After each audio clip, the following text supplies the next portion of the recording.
সকলকে ভালোবাসা ও শ্রদ্ধা জানিয়ে শুরু করছি আজকের ভিডিওটা। আজ গন্তব্যস্থল তারাপীঠ। সাথে থাকুন, ভিডিওটা স্কিপ করেন না। আশা করি আপনাদেরকে অনেক কিছু দেখাতে পারবো।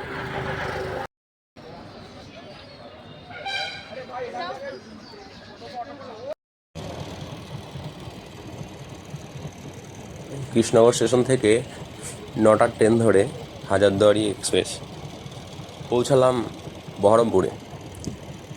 সেখান থেকে বাস ধরে রামপুরহাটের সোজা আমরা পৌঁছে গেলাম রামপুরহাট। সেখান থেকেই টোটো ধরে যেতে যেতে প্রাকৃতিক বৈচিত্র্য ও দৃশ্য দেখতে দেখতে মন ভরে উঠছিল। সেই কাশের শোভা, শরৎকাল চলেই এসছে, পরিষ্কার মেঘলা, সাদা মেঘলা আকাশ দেখতে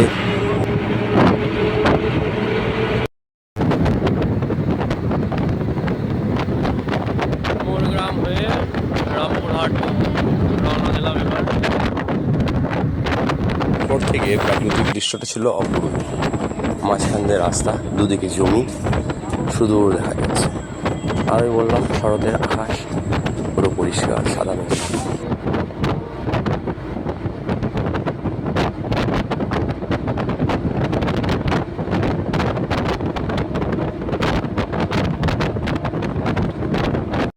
চলে এসছি তারাপীঠ মহামায়ার কাছে।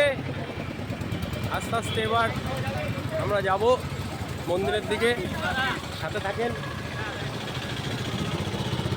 আপনাদের সব অমাবস্যার পৌষিক অমাবস্যায় কী হয় তার ঐতিহ্য সব দেখাবো। একটা জিনিস আমার কাছে খুবই ভালো লাগছিল, যেটা দূরে দূরে দেখা যাচ্ছিল কাশবন, যেন মনে হচ্ছে পাহাড়ের বুকে টুকরো টুকরো বরফ জমে আছে। যাই হোক, তারপরেই পৌঁছে গেলাম তারাপীঠ মহামায়া পুণ্যার্থী রূপে। তারপর বাকি অংশ আপনারা ভিডিওটা দেখতেই পাবেন। মায়ের মন্দিরে যাওয়া, নাট মন্দিরে যাওয়া, হনুমানজি মন্দিরে, গণেশজি মন্দিরে, বামদেবের মন্দিরে, সেখানে পুজো দেয়া, মনের সুখে মায়ের এক মুখ দর্শনের জন্য পুণ্যার্থীরা যা করে।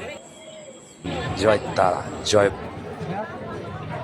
জয় বম, জয় তারা, জয় বম, জয় জয় তারা, জয় তারা।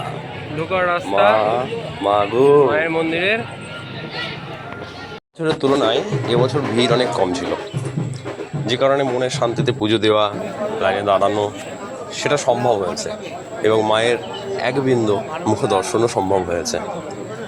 সৌন্দর্য বলতে রাস্তার পাশ দিয়ে জবা, নীলকণ্ঠ ও পদ্মের মালা, যা আমায় মুগ্ধ করে। প্রতিবার এগুলোর অনেক দাম থাকে, কিন্তু এবছর অনেক কম দামে পাওয়ায় আমি নিজে সেগুলোকে দিয়ে মাকে পুজো করি। এটাও আমার কাছে অনেক বড় পাওয়া। দেখতে থাকুন, সাথে থাকুন।